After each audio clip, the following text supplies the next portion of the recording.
Hello everyone, welcome to the Mourning Cup. My name is Dirty Airy, and today's topic will be the discovery of lifelong conceptions and attempts to remove them. When I was a young man, approximately 12 years of age, I was playing football at the park with some friends after school. During one football play, as a player from the other team was running with the ball, I went to tackle them, and as I did, my finger got stuck in their shoelace. As they were running, my finger snapped at the knuckle, approximately 45 degrees to the side. Though I didn't know it, I had broken my finger, but as I returned to the huddle to show my friends, and they gasped in horror saying, "This is broken," I was in denial. I said, "No, it can't be broken. It didn't hurt."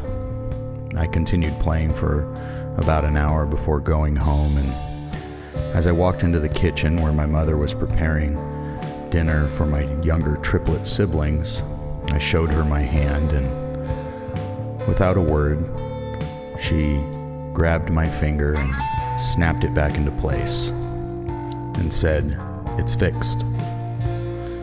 I screamed in pain when she did that. It very much hurt, and over the years when I've told this story, I've usually used it in a metaphorical sense, saying sometimes it doesn't hurt getting broken, but it'll hurt getting fixed.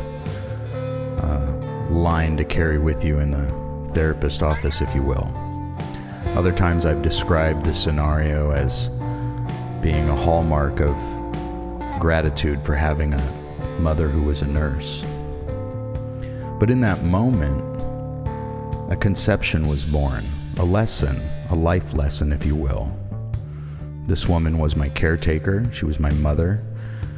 She was the blueprint for showing love, care, affection, empathy. And as I had received a broken appendage and was screaming in pain, she did not hug me. She did not ask if I was okay. She didn't console me as I was screaming in pain. She simply said, "It's fixed."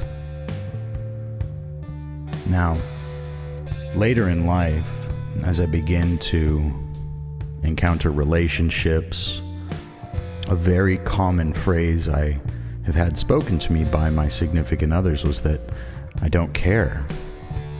I've heard some of my girlfriends say, "I can't even tell if you care about me," and this was always very upsetting to me because inside, viscerally, I felt that I very much did care, and I would always defend myself by pointing out things I had done and things I had said, and it always seemed so confusingly frustrating for me to hear that I don't care.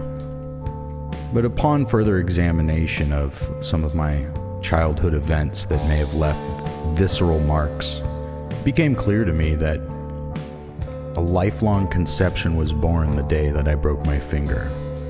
A lesson, and that lesson was that people who care about each other don't console.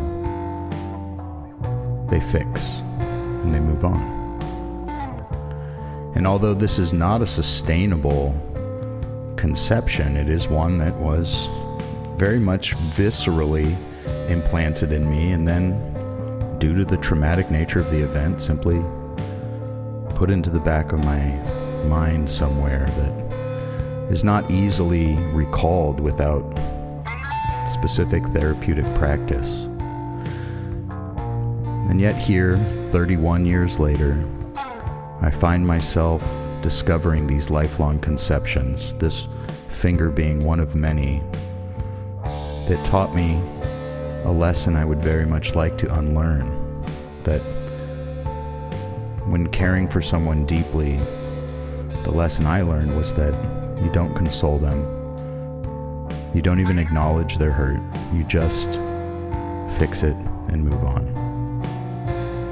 I find myself now needing to be intentionally counteractive to that conception. The question for today is, what lifelong conceptions have you discovered? What events do you think may have taught you lessons? What did it teach you? And are those lessons things you would like to unlearn? I hope you enjoyed your cup.